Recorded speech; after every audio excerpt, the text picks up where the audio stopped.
Зараз би хотів запросити пана Івана Лозового, це феноменальна людина.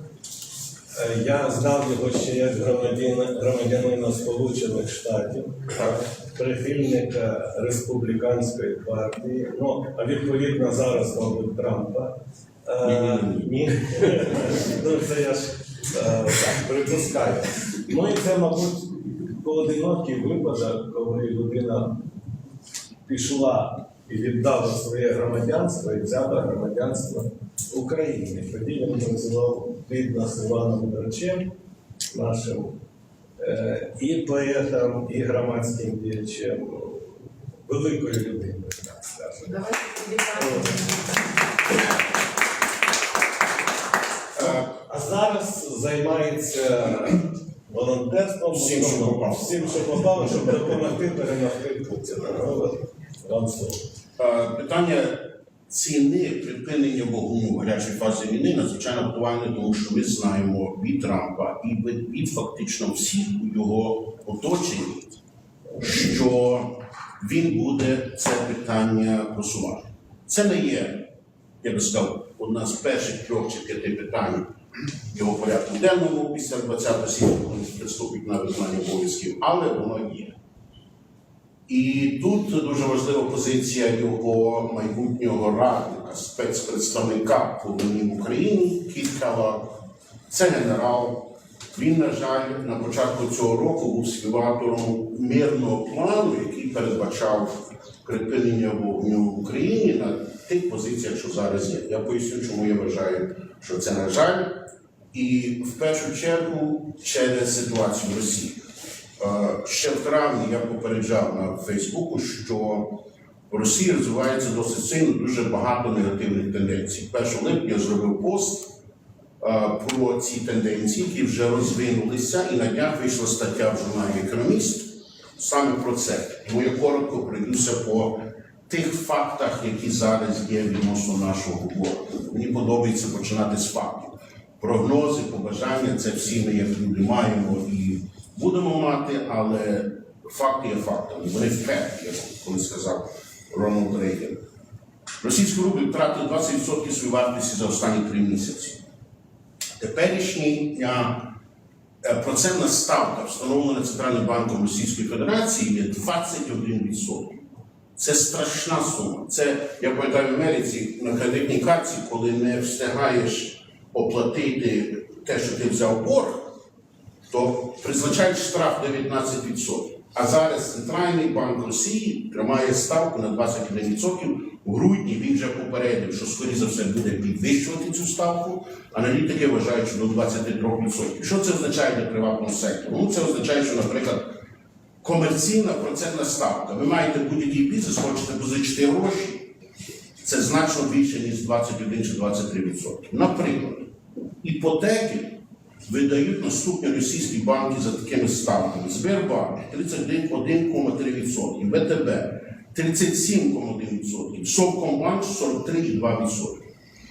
Гляньте собі таке. Хочете позичити гроші? За перший рік з чимось ви сплатите додатково тільки в процентах половину тієї суми, що ви взяли в кредит. Попробуйте працювати в цих умовах. Далі. Нестача кадрів в Росії дуже гостра стала. У них просто людей не вистачає, тому що залучено дуже багато на військово-промисловий комплекс, багато людей, багато робочої сили. Вони вже працюють другий рік в 3 змінах і, безумовно, женуть оце м'ясо на фронт також. Людей не вистачає. Далі, в цьому році банкротство російських корпорацій зросло, підстрибнуло на 20%. Це діючих підприємств. Далі, Газпром. Це раніше було таке cash cow, називається, вільна корова для російського бюджету. Минулого року Газпром збанкрутував. А Національний резервний фонд Росії, який починав... Ну, це вважається станом банкроту, якщо... офіційно оголошено банкрот, але фінансово це стан банкротства. Ну, він працює, виконує свої зобов'язання, ВТБ дав йому 6 мільярдів, покрив збитки, він працює. Ну, просто Окей, може не банкрот, але в економічно. стані, скажімо, фінансового колапсу. Давайте так скажемо. Кризи. Колапс. Далі. Національний резервний фонд, який починав повномасштабну війну десь на рівні 160-170 мільярдів доларів, здається, зараз має тільки 55 мільярдів. Чому я кажу тільки? Тому що треба не забувати, що всі дані, що ми отримуємо від Росії, контролює держава. І на початку повномасштабної війни Росія засекретила цілий ряд показників від своєї економіки. Це не випадково. Знаючи росіян, ми можемо здогадуватися, що ситуація і ці цифри гірші, ніж вони, наприклад, видають. Ми не можемо на це покладатися, бо ми не знаємо.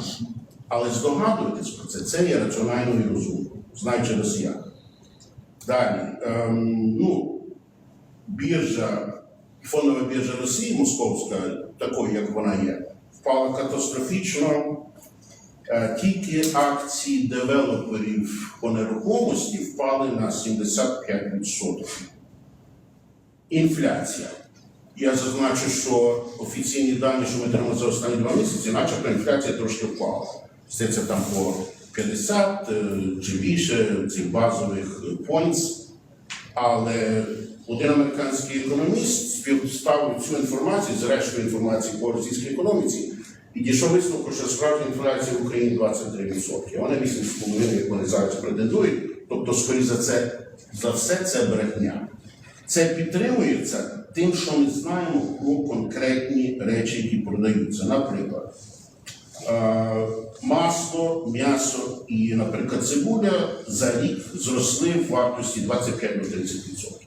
Якщо ви бачили, в Росії зараз беруть пакетики масла, вкладають таку пластикову коробочку із електронним захистом, щоб не можна було легко вкрасти цю пачку масла.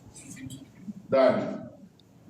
Експорти нафти і газу падають вже беззупинно в цьому році через другорядні санкції, яких Міністерство фінансів США ввели ще в грудні 2023 року. Це санкції, які стосуються всіх, хто співпрацюють із тими, хто продає нафту. Вони мають цей тіньовий флот, це така широка тема. Це все до того, що, скоріш за все, і ці тенденції треба розвивати, вони не стоять на місці, вони розвиваються в гіршу сторону. Це означає, що, на мою думку, це вже прогноз і здогади, Путіну потрібно буде якась мирова чи інша угода впродовж року. Скоріше за все, раніше.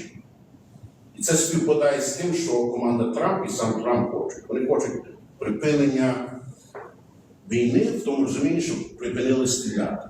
Це дещо простакувати таке їхнє ставлення, вони там далеко, вони мають свої проблеми з мігрантами і так далі. Це дуже великі проблеми, це на верху їхнього порядку денного, десь там війна, люди гинуть, Трамп дурницю сказав, що тут вже України немає, все знищено і так далі, бо він побачив кілька кадрів. Але це означає, що це питання припинення гарячої фази війни, і що ми готові, на що ми готові піти, є надзвичайно актуальним. Я вважаю, що враховуючи те, що Росія йде на дно економічно, всі ці цифри, це те, що ми знаємо. Частина з них, наприклад, є офіційною статистикою, що російська держава видає. Тобто не може бути краще, ніж вони нам кажуть. Це точно. Тепер, по військовій частині, це дуже складна тема. Я післязавтра буду знову на Донбасі, до Рушківці, їду до військових, в мене машиною, якою я під'їхав, вже завантажена, речами, що я купив. Я не буду входити у нашу частину військової ситуації. Чому? Бо це дуже складна тема. Я не є фахівцем по цьому, тільки дещо чую, знаю. Тут я рекомендую те, що вже рік говорить Сергій Стерненко і Юрій Бутусов. Вони зовсім окремі люди, але їхні погляди відносно конкретних реформ, яких потребує наша армія, співпадають, і я фактично прихильник цих ідей. На жаль, нічого не робиться. Відносно російської армії, також не буду входити в деталі, тому що це також велика тема, багато чого нам невідомо, але тільки задаю кілька ключових речей. Перше, це є те, що згідно аналізів західних фахівців, Росія передає їхній військово-промисловий комплекс, передає своїй армії кожного місяця приблизно 130 танків. Але з них 35 приблизно є нових танків. Все решта це те, що вони беруть із складів, щось модерне, більш сучасно туди ліплять і пускають на фронт. Оцей запас, цих 80-90 танків на місяць, він закінчується. Закінчується навіть людський ресурс. Ми завжди, не тільки ми, але завжди існувала така думка, що Росія – це величезна країна, начебто 140 мільйонів, там величезний запас людей і так далі. Ну, це не всі люди, які хочуть йти на ці м'ясні штурми. У мене є знайомі, слава Богу, ЗСУ, які працюють із росіянами, які оці підпали роблять, там випадково якийсь поїзд сходить з рейків і так далі. Це люди, які йдуть на це не тільки через гроші, а тому що вони не хочуть, щоб війна продовжувалася. Це самі росіяни. Є такий феномен. Те, що Росія змушена брати 2 повні бригади, це до 12 тисяч військових з Північної Кореї, повинні щось нам говорити. Вони зараз, я бачив вчора ввечері відео, де військові, якісь у масці, росіяни десь на стройці, на будівництві під Москвою, переконують всіх цих таджиків, казахів і так далі вступати в армію. Він каже, за рік по контракту ви станете громадянином Російської Федерації. Ніхто не підняв руку. Він каже, прикінці, раз, всіх вас депортуємо. Отака в них ситуація. Відносно цього військової частини, то також показовим є те, що вже десь, здається, 100 артилерійних установок також Росія взяла у Північній Кореї. А це дуже важливо, тому що Росія мала набагато більше артилерійних установок, ніж навіть танків на початку війни. А танків вони мали приблизно 13 тисяч. Весь цей ресурс вичерпується.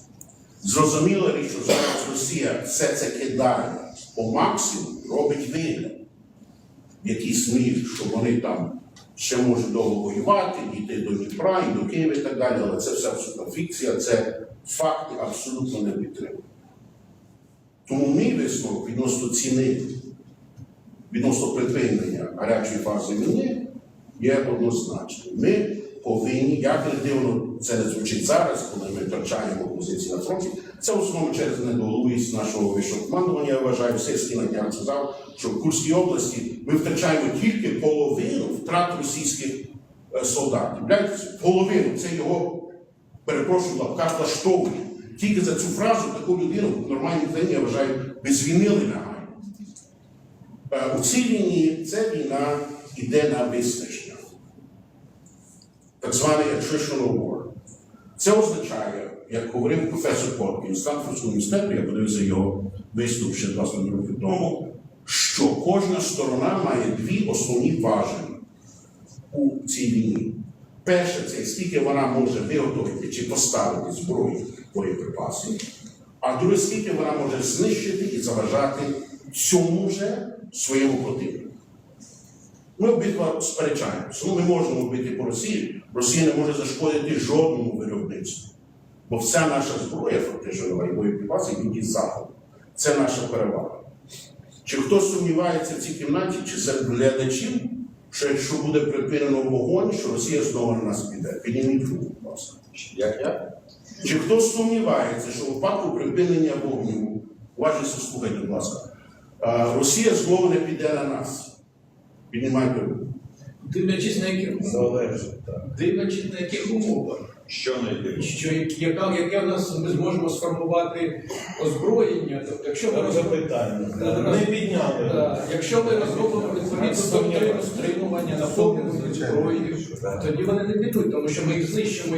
Окей, але їхнє прагнення знову на нас іти, ми не сумніваємося. Так чи ні? Окей, це головне, що я хотів сказати. Бо з нашого боку 2 моменти відносно припинення вогню. Це перше, це те, що при будь-яких умовах, я 4 дні був в Штатах у жовтні, говорив з колишнім послом США до України, і колишнім сенатором, і там іншими представниками наших лобістів, так званої діаспори, і при будь-яких умовах чи домовленостях відносно припинення вогню будуть зняті санкції або сильно полегшення. Це саме те, що потрібно Путіну. Він буде відновлювати свою армію, цього разу в нього некорумпована людина очолює Міністерство оборони Білорусу. І я не знаю, як довго йому треба буде. Минулого разу він, треба не забути, реформував свою армію, модернізував тільки 4 роки перед тим, як він пішов повномасштабним наступом на Україну. Йому багато часу не треба. Росія дійсно велика, має великі запаси ще ресурсів. Все це він пустить знову на вже працюючій машині військово-промислового комплексу, яка буде їх готувати до наступного наступу і нападу на нас. Також хочу підтримати попереднього виступаючого. Треба не сумніватися. Знаєте, мій дядько далі живе в Москві, вони хочуть нас знищити. Це є екзистенційна війна для нас, і тому ми не можемо допустити, щоб дати передишку Путіну і Росії. Навіть більш ніж Путіну, бо вже вони ввійшли в цю тему війну. І навіть якщо не стане завтра Путіна, хтось його скоріше за все замінить. Ну, дивіться, хто йшов на Москву, його замінював. Пригожин. Такий самий. Гірший може навіть, якщо це можливо. Тому, виходячи із ситуації, безумовно, дивіться, було таке, що я привіз один джип і забитий там спальними мішками, теплим одягом рік тому перед зимою. Двоє військових 93-ї бригади Коваля прийняли. За 2 тижні один з них мені пише, що той другий, що був зі мною, його вже немає. Я прекрасно розумію, не маю за про це не думати, ціну, що ми платимо за це. Але тоді питання виникає. Якщо мирова угода, припинення вогню, полегшення для Росії буде, це факт. Це прийнято як факт. То навіщо були всі ці жертви минулого? Їх ще буде, так. І я залишаю окремо питання реформування. Це просто жахіття, що робиться в нашій армії. Хто хоче, можемо окремо поговорити, але тільки облік в армії – це якийсь, я не знаю, щось з фантастичного фільму, фантастики, це такий маразм, що люди далі не знають, як списувати дрони камікадзе. Немає встановленої процедури їх списання поставки. Кожен удар, що ви бачите дрону камікадзе, за цим стоїть можлива перевірка, якісь там санкції чи пеналті тим, хто цей дрон списав. Хоча дрон знищив танк вартістю там $1,5 мільйона, а сам дрон коштує $500. Тому я дуже переконаний, вже закінчую, тому я дуже переконаний, я відчув це. Я дуже переконаний, що ситуація така, що з багатьох причин ми не можемо піти на домовленість, яка припиняє вогонь. Це можливо зробити, тому що Трамп не може нас примусити, Європа підтягується. Райнметал відкриває 4 заводи виготовлення зброї в нас в Україні. Це найбільший виробник зброї Німеччини. І треба вистояти і перемагати. Я вважаю. Дякую.